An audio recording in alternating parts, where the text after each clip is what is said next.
Hello, everyone, and welcome to the UNX News Radio podcast, your news source for all things unexplained. And now, here's your host for the UNX News podcast, Margie Kay.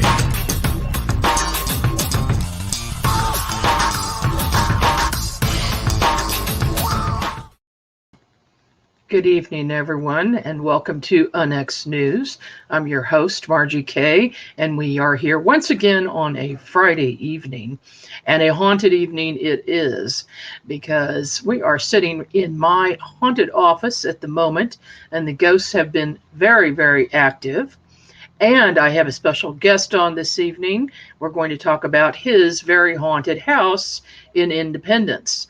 But first, I have a question for all of my listeners. If you're an investigator or not an investigator, I have a big question, because something very, very strange has been happening here in our office, and I have not run across this type of thing in the last 40 years that I have been investigating.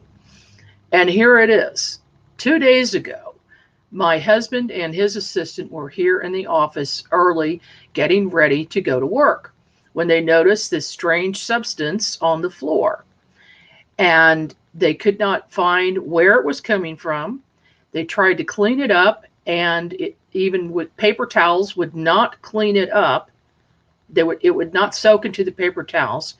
They moved everything around on the bookshelf where it was coming from, and then it was dripping across the floor. And we've managed to get up most of it, but it was slippery. So the guys put a rug over the top of it. And then we removed the rug, and you could still see kind of a stain there on the floor. It's a wooden floor, which, by the way, has been completely refinished and is original to the house from 1920. So we're not very happy about that. But then again, this morning I came in and my husband said, "Look at this. This substance is dripping from the bottom shelf of the bookcase. There is nothing there to make this happen." So I would just like to know, I would like to hear from anybody who's had something like this, because this is paranormal, because we can't explain it. And, like I said, in 40 years, I have not run across this. Now, this place is haunted, and the activity has been much greater as of late. There's been a lot going on. In fact, the other day I was in my kitchen here at the office, put my cell phone on the counter, and I turned around and went about 5 feet away, and I heard this crash. And I turned around, and my cell phone was on the ground right at my feet. So something had picked it up and thrown it. Now, we do have a history here of things happening from the time that we purchased this house. Was in 2003, and our office was next door. It's a corner house. It's a commercial property that's very soon going to be our new studio. It's being worked on right now, and it's haunted as well. But we noticed strange things happening here right off the bat. We actually saw a man standing on the roof and came outside. We thought that it was actually my husband working on the roof. He wasn't up there, and he said he never was up there, and he wouldn't have been standing right in the middle of the roof like that. And so then we noticed a man looking out of the windows from here, and the place was vacant. We were still working on it and didn't get it ready yet for anybody to move into. So we would see someone looking out the windows in the late afternoon. Then we noticed lights coming off and on by themselves. So I called my security company, and I told them, "Oh, hey," just kind of half joking, "do you guys have any dealings with ghosts?" And he said, "Yes, we actually set up a camera system at somebody's house once and let it go for 2 weeks. And this is before everybody in the world had security cameras." Okay.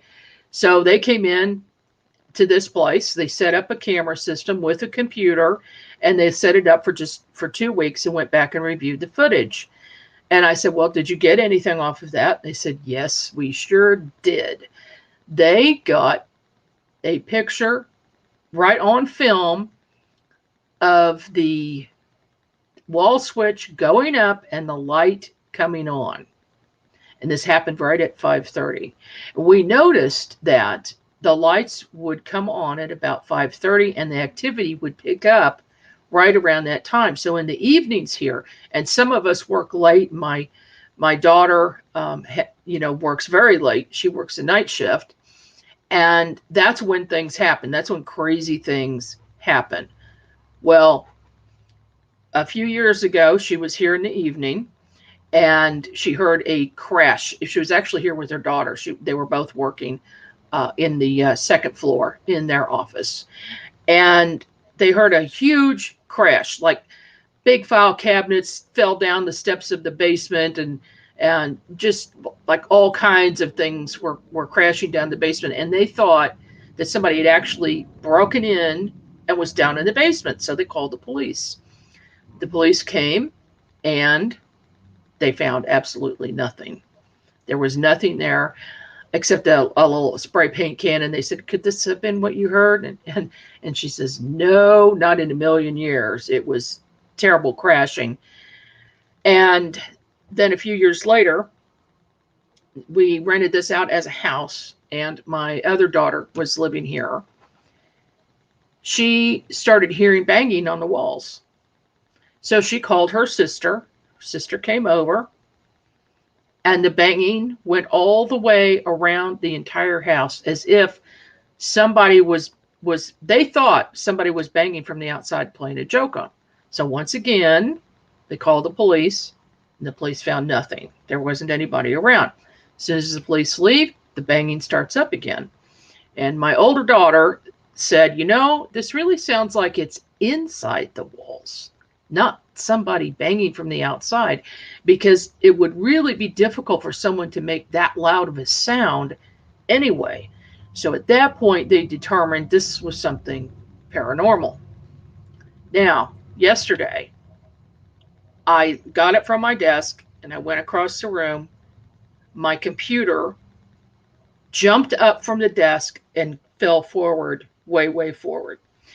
So I'm at the point right now where I'm realizing that this spirit does not want us in the house. This is the feeling that I'm getting. But as far as this liquid is concerned, I have no clue. I don't know if it's related or not. But like I said, there is no source for it. And it's just dripping down from underneath a wooden shelf. So where this is coming from, I don't know. If you know, why don't you say something in the chat or send me an email to margiek06@yahoo.com, or you can always connect with me on my website at margiek.com. Well, this evening I'd like to welcome actually my brother. His name is Frank, and he is living in the most haunted house in Independence. And I know this because I've investigated over 58 sites in town that are supposed to be haunted, and they are. But his is the most haunted. So welcome to the program, Frank. Thank you very much. Thank you for coming on and telling your story. And let's just start with when you moved into the house and the first thing that you noticed that was out of the ordinary. Well, we moved into the house. It was spring of '89. And a couple months later, my wife was laying down to sleep. And as soon as she laid down, she noticed at the end of the bed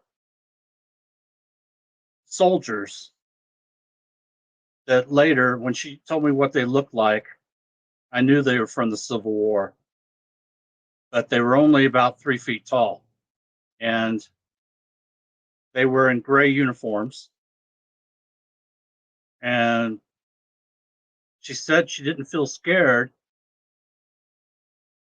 And usually if I try to tell her something about ghosts or something like I experienced in our grandmother's house, she said, "Oh, don't tell me about that. That will scare me." But when it happened, she wasn't scared. But it happened a couple times. And then the third time, they were different looking, and they were in blue uniforms. So this sounds like a whole different set of people that appeared, and were the second set, were they also only about 3 feet tall? Yeah, you could definitely tell, definitely Civil War. And we'd also found a cannonball in the front yard when we were putting in a garden.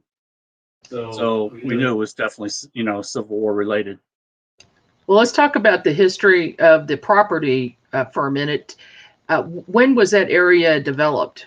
That entire area was part of the Overton neighborhood when I got the abstract of deed, and it goes back to 1820 when it was all log cabin settlement.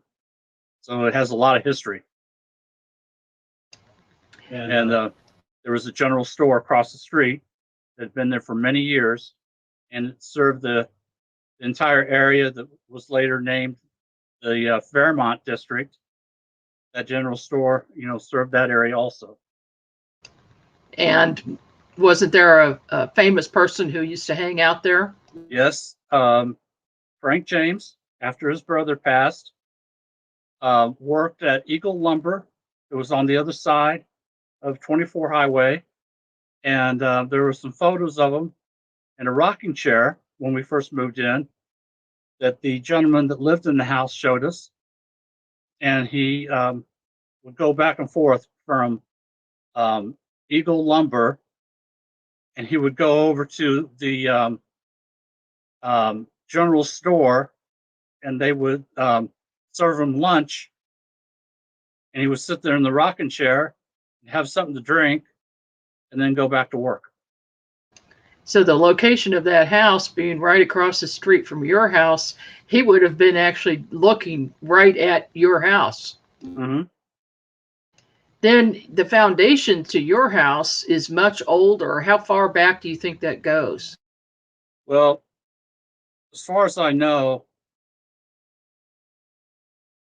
the house we live in now is 1910, but we found mason jars and other bottles that were 60 years older than that. So at least that. And our Labrador that we had at the time, he found tools in the backyard that were used for building log cabins. So there could have been a log cabin on that side also. Then the house across the street, isn't that a log cabin as well? No, but there was farther down going towards 24 Highway, there is one house that still remains, that inside the walls, the logs are still there from when it was a log cabin. That's pretty awesome. There's a lot of history in that area, and that may account for some of the paranormal activity that's going on your property. Now, let's talk a little bit about some of the other apparitions. Can you tell us about that? Well, there's one where my wife and I decided to, we just got done remodeling one of the bedrooms. We decided to get off our feet, and it was daytime, and we just laying down, and my wife said, "Look up at the ceiling fan," and there was a lady that would say, it seemed like maybe 8, 9 inches tall, but very clear. You can see the details and everything really clear. And she was wearing clothing that looked like it was possibly 1820s, 1830s, long black dress with a white, long cooking apron, and her hair was in a bonnet, and she was wearing granny glasses. Very typical of that time period. And she was looking out the windows, kind of like that's the way out, but she couldn't get out. I'm not sure. Well, was this apparition solid, or was it transparent? It was solid. But just, right up there in the air, looking out the windows. Did you know immediately that it was a spirit? I mean, obviously, if it's floating, Oh, that's yeah, probably. Definitely. And then there was another spirit that your niece saw. Tell us about that one. My wife's niece was visiting from California. She was going to be with us for 5-6 months. And she was getting ready to go to bed, and she had the downstairs bedroom that was right across from the dining room. We have old-fashioned bay window.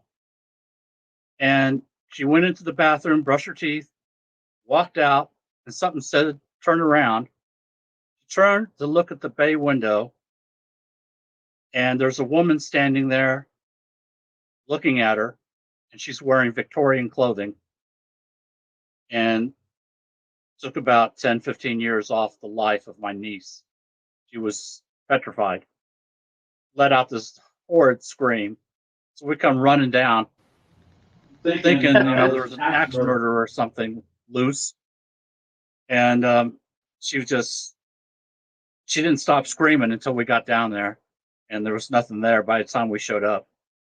But it took a while to calm her down.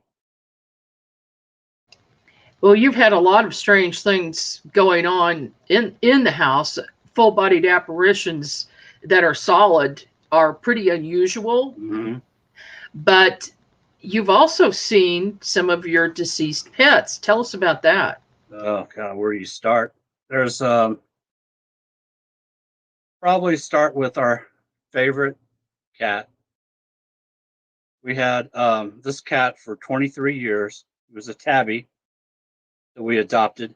And after he passed, he would show up, sometimes transparent, sometimes just floating in the air. But every time he showed up, it was coming from the TV across from the bedroom. Our bed, the dresser. You were hearing noise, like kind of a little bit of a popping noise. And then that's when you knew he was there. And then he'd be walking on the bed. Or you just see him at the foot of the bed looking at us. And then he would walk around the bed like he used to when he was alive. He always made a tour of the bedrooms, see if the kids were okay. And then he would jump up on our bed, make a tour of the bed, and then lay down and sleep. And that's the same thing he did for weeks and weeks.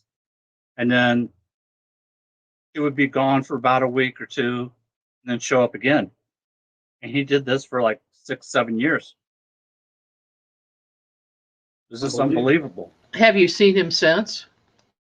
No, but for it to go on that long, I thought was quite amazing. And then we had a Chihuahua. Two things with this Chihuahua that to me was quite amazing. First, we were laying down when it was just a baby, and we were positioned to where it was in the middle, and we were both kind of embracing this puppy when we first laid down at night. And then its astral body was floating right above. And my wife just happened to open her eyes and see it, told me. So I opened my eyes and we both saw it. And I had never seen that before. So I thought that was pretty cool. Then 10 years later, when the dog passed, about a week after passing, the dog showed up with its physical body and laid on my wife's neck the way it always did when she was alive. My wife petted the dog for about 15 minutes and then she left. That was it. It never came back after that. But if I could have got that on film, that would have been amazing. So you could actually see and feel the physical body of the dog. Yep. That is extremely unusual in the paranormal, believe me. If I could have got that on film and showed it to the vet that put the dog to sleep, he would have fell over. Absolutely. Now, we did an investigation of your house in 2007, and I dug up a few photos from that time period. And one of them, hang on, let me show this other one first. Okay. So here is the dining room, and you notice that white streak there at the top. That's the first photo. And then the second one, here is this long, very well lit orb. Now the light is on, obviously, but that we did not. I mean, I don't think that was coming from that light. There's other reflection that you can see on the ceiling. It is not coming from that light. No. So then go to this one. This one was from the other side with people standing there, and this very strange black something Not good. was moving, and I saw it, and Snap was able to capture a picture of whatever this was that was moving. So that is questionable as to what that is. Then here is a picture of the dining room where we sat. Now this is the bay window where the woman, the full-bodied apparition of the woman, was standing looking out, correct? Yes. And she was standing at that window, looking to the left, just past where you see that entrance. That's the kitchen. So looking past and going to the left would be a bedroom and a bathroom. What has happened as of late? Actually, lately everything has been okay. So maybe they gave up on us because they know we don't care anymore. I'm not sure, but there was some other things that happened that we haven't talked about. But Yeah, go ahead. Let's talk about that strange noise we were talking about earlier today. well, there was one time where I was watching TV with the pets. The wife's at work because she was working graveyard, and all of a sudden, you could hear the sound. Kind of think in your head, you're at a library, and all of a sudden, just like dominoes, all of the bookcases go crashing down. And that kind of sound. That's what you could hear coming from upstairs. So the pets are like, what's going on? And I go rushing upstairs to see what's happening, and not a thing is wrong. And I'm like, what could have made that sound? And I went outside, and there's a neighbor said, what was that? I heard that noise. And I said, I'm trying to figure it out. It doesn't make any sense.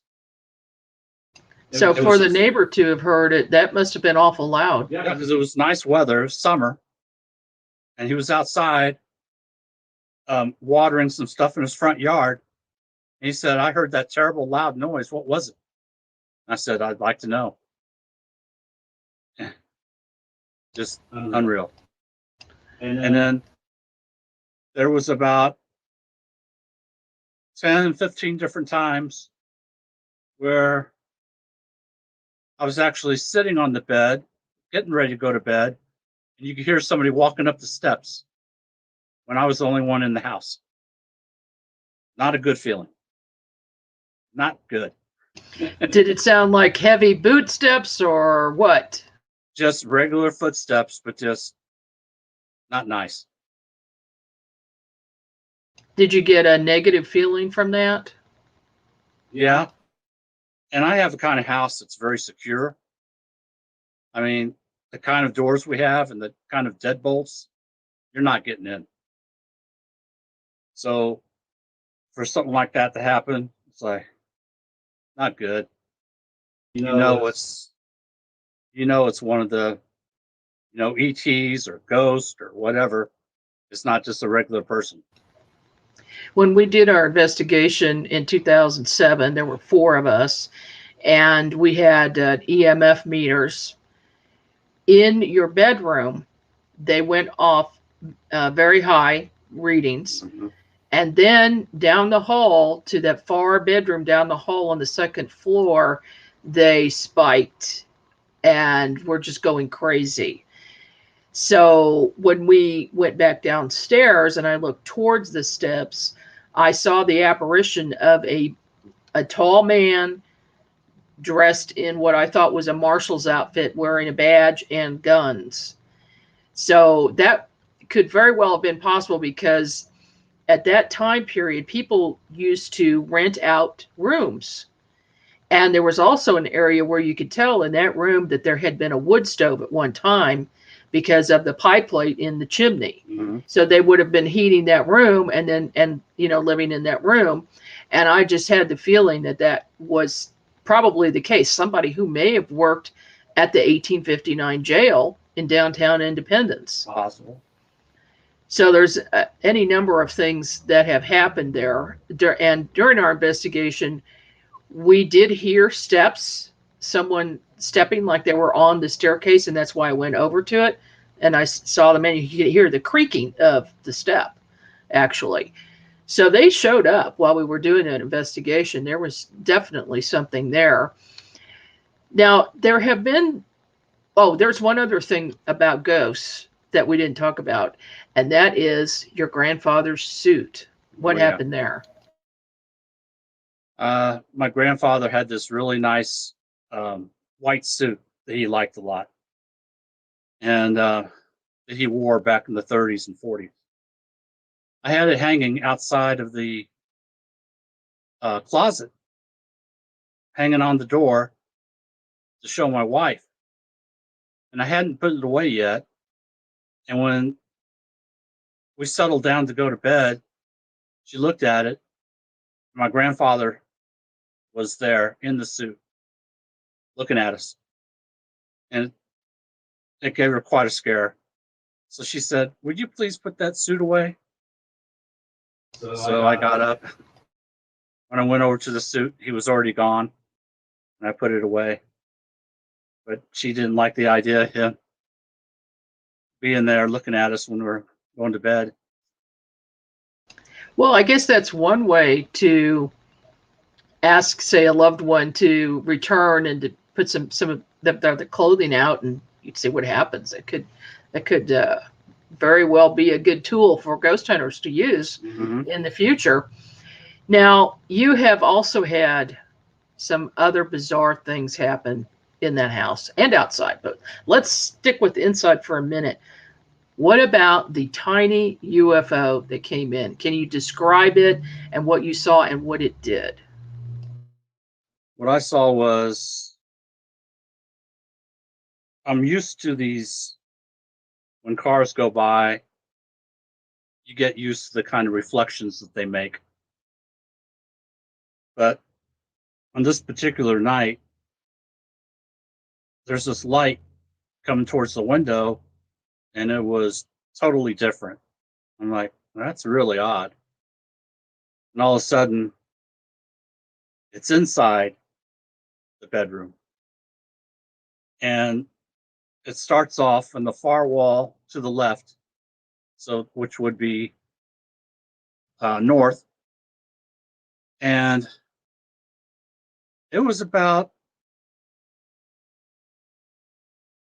it seems like it was maybe the size of about a third of this computer screen. And it had windows. And it was almost kind of close to the 1960s Star Trek, almost that design. And it looked like I could see ETs or something inside of it walking around. And they were scanning all the walls of the bedroom. And every time they got to a corner, lights would go on, small lights. They go to another corner, same thing. They repeated the process like 2 or 3 times. And then went to the window, and they were gone. I was awake for about 2 or 3 hours. What the hell just happened? That is one of the most bizarre UFO tales I've heard. And I've heard a lot of reports. I've talked to lots and lots of witnesses, and you are only the 3rd witness I've spoken to that has seen a tiny UFO. Well, no, 4. I'm sorry, 4 people.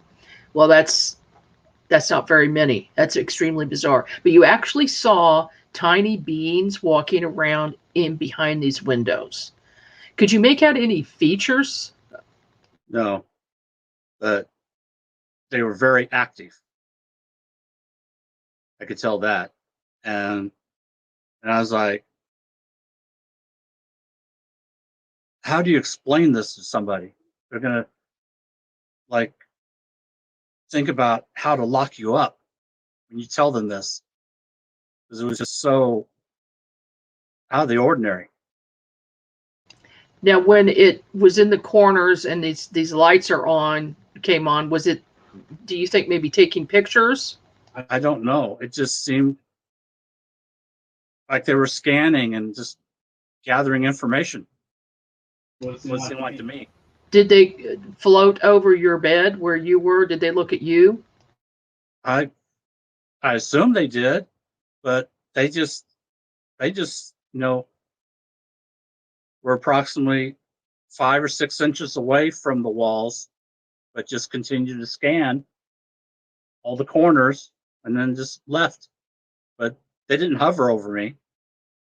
They just kept going, at a steady speed, not fast, but just nice and calm all the way. Get to a corner, scan, go to another one, and then just went about their merry old way. So when they left, they actually went through the window? Yeah, this is exactly the same way they came in. And did that strange light outside disappear along with them? Yeah, the light was with them the whole time. I mean, it was like, that's the light they came in with, and then that's the same light they left with. It was time to leave. Let's talk about some of the UFOs that you've seen overhead. Just a few of them. Why don't you just recall what they look like? There's one last winter. I was looking up. It's strange how sometimes you get an instinct or something when you know that you're supposed to look at a certain place, and that's when something happens. But I looked up,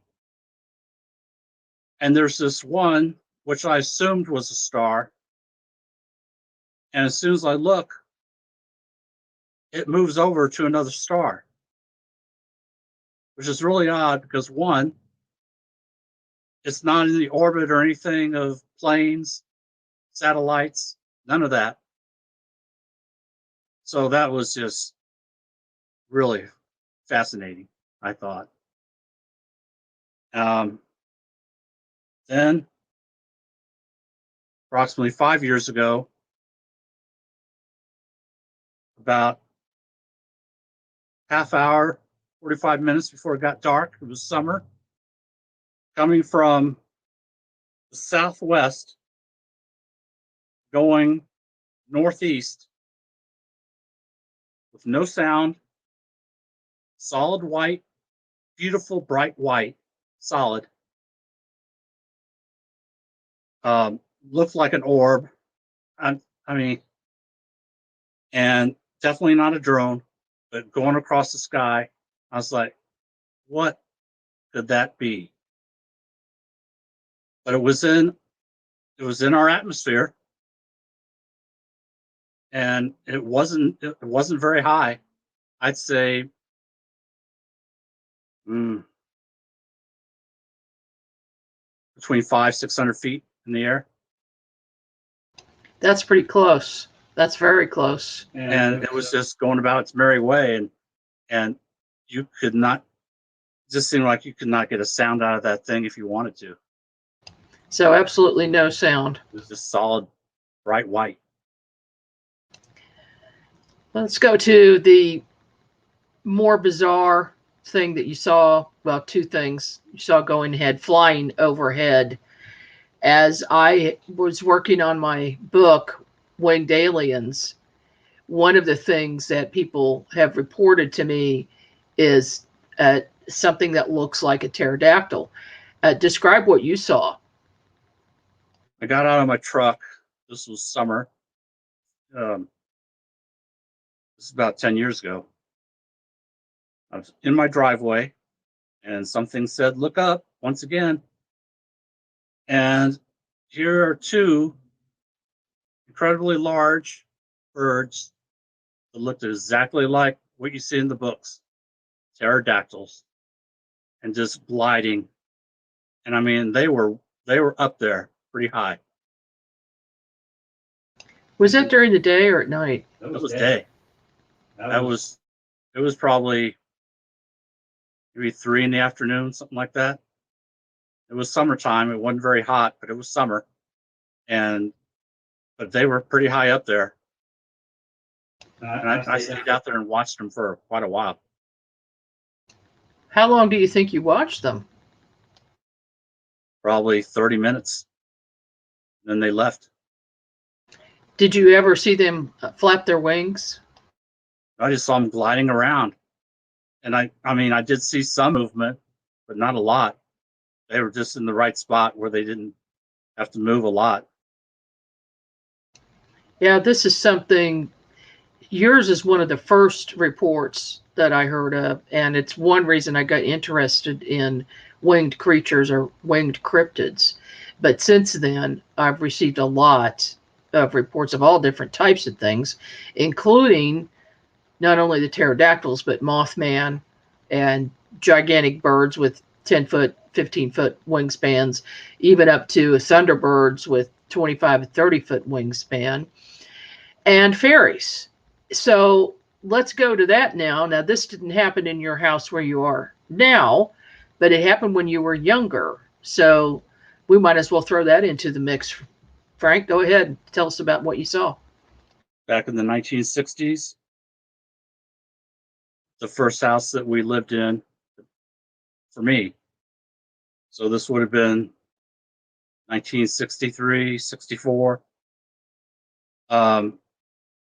Saw fairies at that house, at the window, and one time in the yard. What did they look like? Just approximately 3 inches tall, 4 inches tall, maybe. I remember that. And I remember them flying around and just, I remember seeing beautiful white. Kind of like as you're moving, there's this like white following you. Oh, like a trail? Yeah. It was just real pretty and just something what you look at and just makes you happy. You feel safe. Do you think that they saw you? I don't know. I just know that they almost like they were there to maybe make sure that I was safe. I don't know. But I felt safe.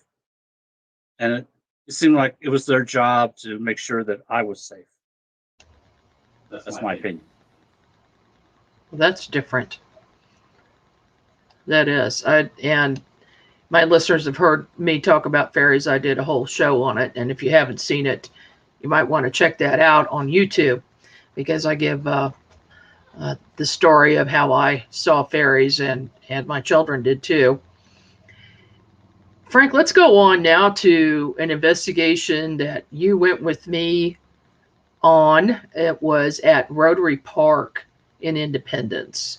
We went on a Halloween night. We took a bunch of people out because my daughter and I, here's the backstory.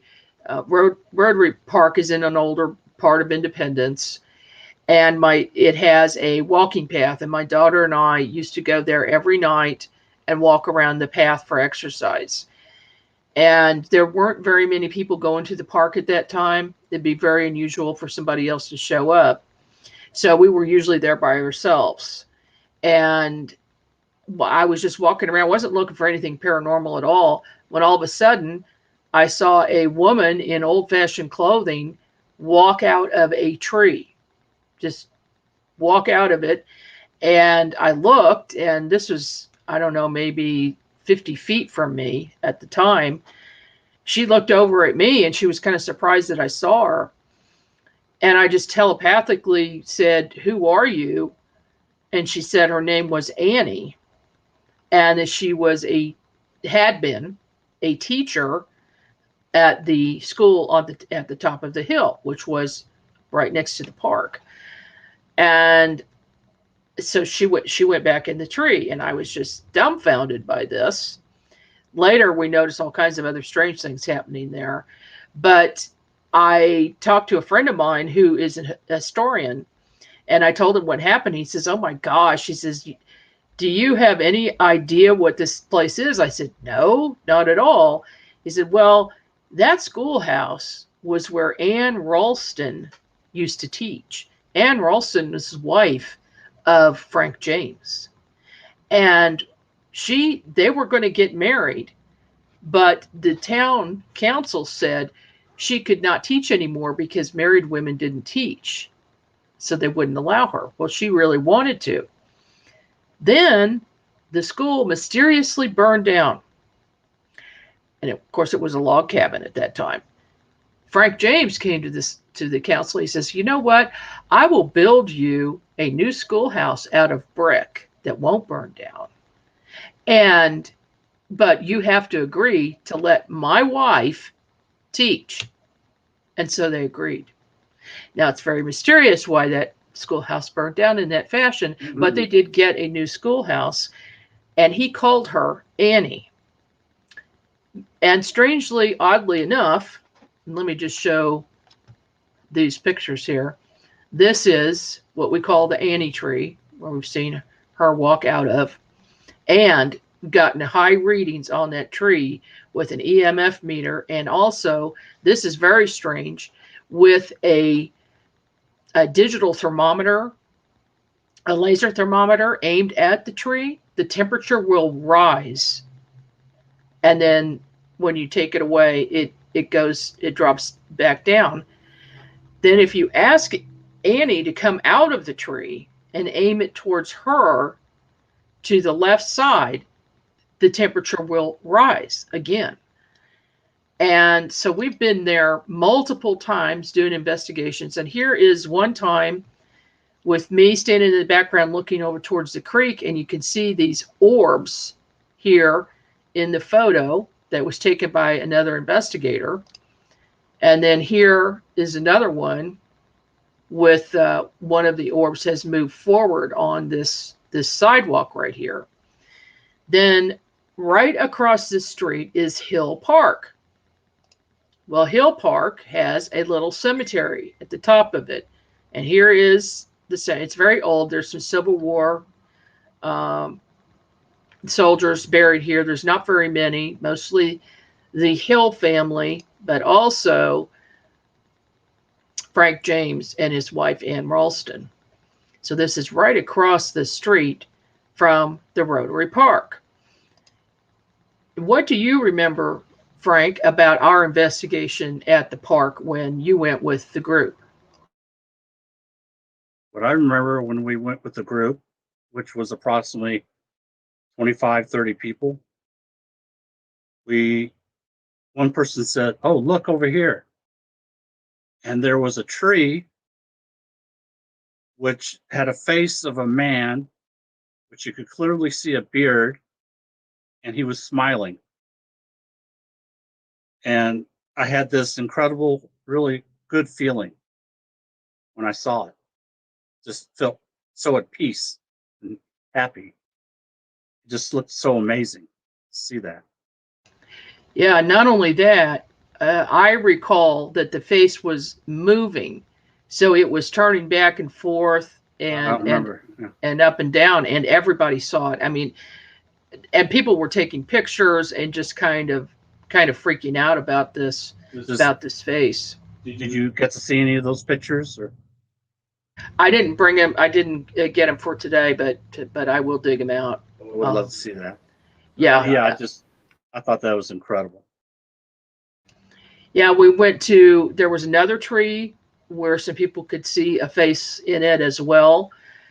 And we were calling these tree spirits because it seems like that some entities or maybe people who have passed on sometimes inhabit trees, but their face will show up there, but when they actually move, that was really bizarre. The other thing that we saw while we were there was these little white lights up in the trees and dancing around the trees. Do you remember that, Frank? Yeah, that was neat. Maybe we should go back there again. We do need to go back there. It's been a while. We need to go with a group again. It's kind of changed and not really safe to go alone anymore. Yeah, so we'll definitely go with a group. Yeah, we'll definitely do that. But that place is extremely haunted, and there are some other places in town that are haunted as well. Now, have you been through the 1859 jail? Yes.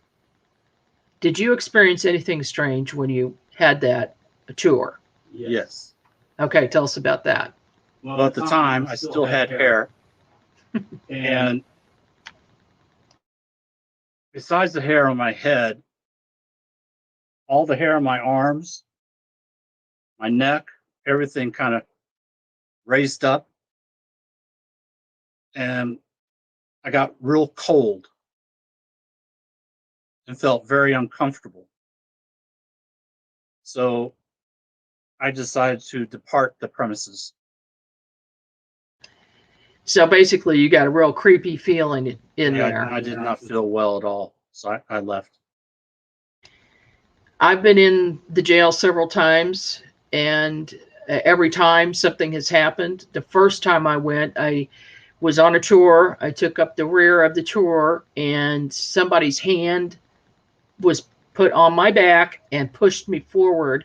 And I thought somebody's playing a joke on me. I turned around, there was nobody there. And it was a solid hand.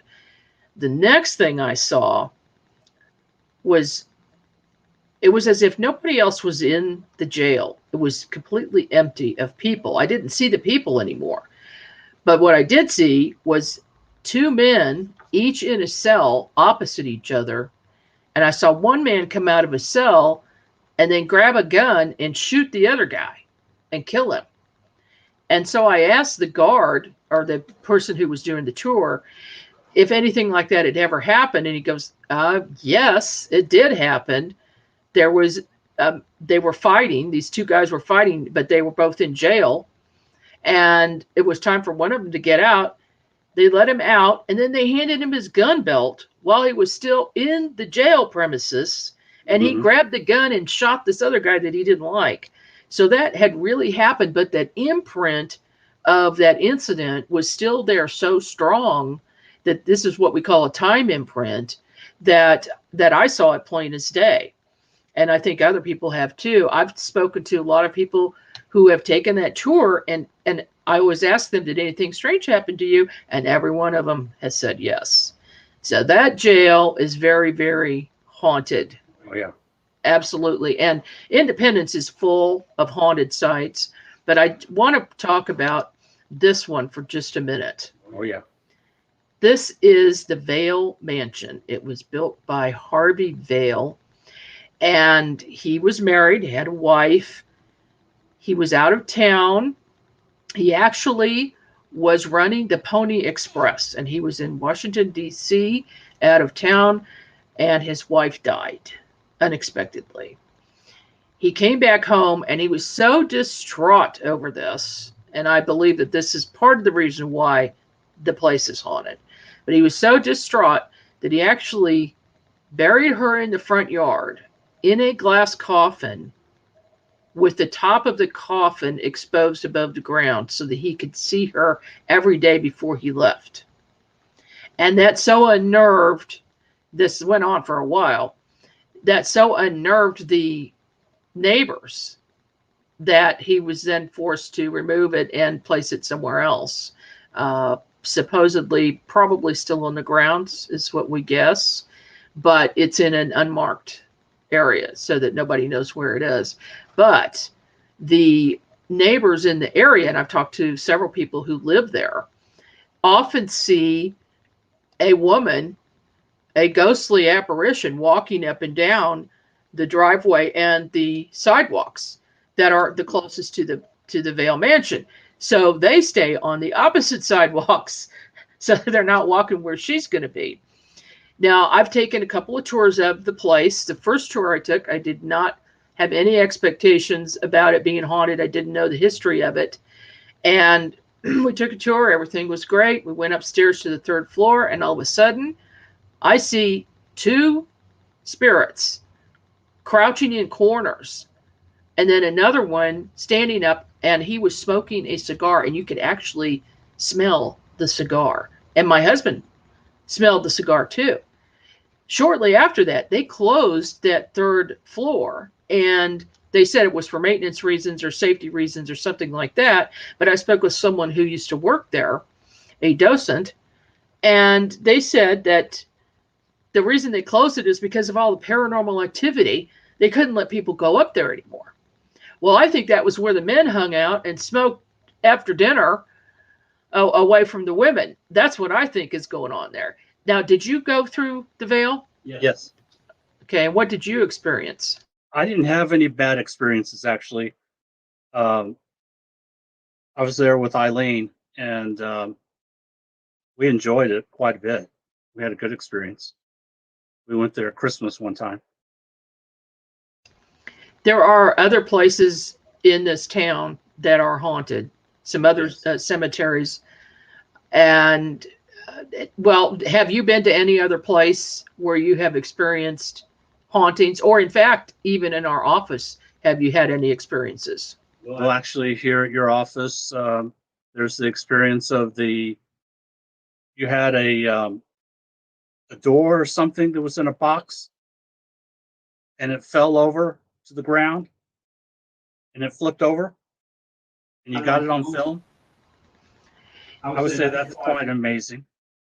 That was actually this divider right behind me. It was folded up and put on the side, and then we got on tape my secretary walking by, and it fell on the ground and then jumped up and flipped over completely. I don't know many boxes that can do things like that. No, and this is pretty heavy too. So no. But I have another experience that was kind of weird. I was a manager at Walmart for 14 years. And there's one time where we were chasing a shoplifter, and we got outside, and there's about 25 of us. We had this big circle, and he's in the middle, and he pulled out a knife. So it was just me and him. I'm about 5 feet away from him. I said, "You really don't want to do that." And he said, "No, I think I do." And all of a sudden, there's this voice. And it said, and everybody heard it, but this deep voice says, "You do not want to fight this man. You will die." And all of a sudden, it wasn't visible, but his 2 arms were taken and pushed to his side. The knife fell out of his hand, and he couldn't move his arms until the cops got there. And they arrested him. He couldn't move. He couldn't speak. He was just numb. And everybody heard the voice. It was like, wow. How bizarre is that? I do not remember you telling me that story. That is a heck of a story. It's like, you do not want to fight this man. You will die. It was just so clear. And he was just like, oh my gosh, that's crazy. That's a good one to end on. Frank, thanks so much for coming on the show and telling us your tales about the most haunted house in Independence. And for those of you who are interested in haunted places, I do have this book, Haunted Independence, Missouri, that is available on Amazon, and it talks about the 58 places that I investigated here, including Frank's house. Thank you for joining me this evening. I'm Margie Kay with UNX News. See you here again next Friday night.